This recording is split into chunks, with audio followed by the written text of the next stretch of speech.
مذہب اور انسان کے بارے میں جاننے کے لیے اس چینل کو سبسکرائب ضرور کیجیے گا۔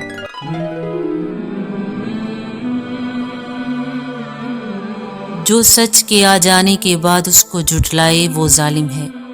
جب انسان کو کوئی تکلیف پہنچتی ہے تو وہ اللہ کو پکارتا ہے، اور جب اللہ کوئی نعمت دے دیتا ہے تو کہتا ہے کہ یہ مجھے میرے علم کے زور پر دی گئی ہے، حالانکہ یہ ایک آزمائش ہے اور اکثر لوگ اس کا علم نہیں رکھتے۔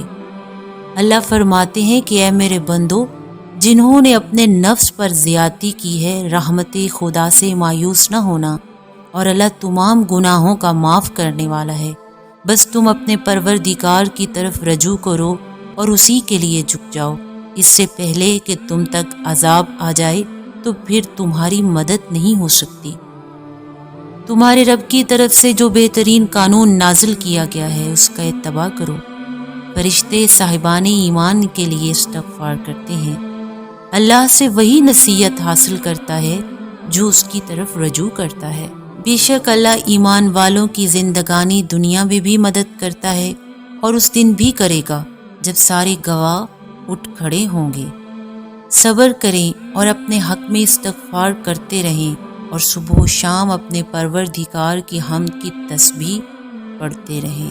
اللہ فرماتے ہیں کہ زمین و آسمان کا پیدا کر دینا لوگوں کے پیدا کر دینے سے کہیں زیادہ بڑا کام ہے۔ لوگوں کی اکثریت قیامت پر ایمان نہیں رکھتی۔ تمہارے پروردگار کا ارشاد ہے کہ مجھ سے دعا کرو، میں قبول کروں گا۔ اللہ نے تمہارے لیے جانوروں کو خلق کیا ہے تو تمہارے لیے ان میں بہت سے منافع ہیں۔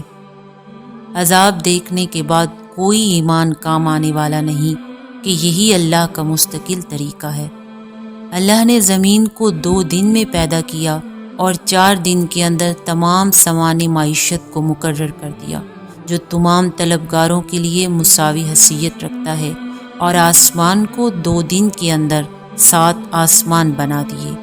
جو لوگ کہتے ہیں نا کہ اللہ ہمارا رب ہے اور اسی پر جمے رہتے ہیں، تو فرشتے ان پر یہ پیغام لے کر نازل ہوتے ہیں کہ ڈرو نہیں، رنجیدہ بھی نہ ہونا، ہم زندگانی دنیا میں بھی تمہارے ساتھی ہیں اور آخرت میں بھی۔ اس سے بہتر بات کس کی ہوگی جو لوگوں کو اللہ کی طرف دعوت دے اور نیک عمل بھی کرے۔ نیکی اور برائی برابر نہیں ہو سکتی، لہٰذا تم برائی کا جواب بہترین طریقہ سے دو، اس طرح کہ جس کی اور تمہارے درمیان عداوت ہے وہ ایسا ہو جائے جیسے تمہارا گہرا دوست ہوتا ہے۔ لیکن یہ صلاحیت انہی کو نصیب ہوتی ہے جو صبر کرنے والے ہوتے ہیں، اور انہی کو حاصل ہوتی ہے جو بڑی قسمت والے ہوتے ہیں۔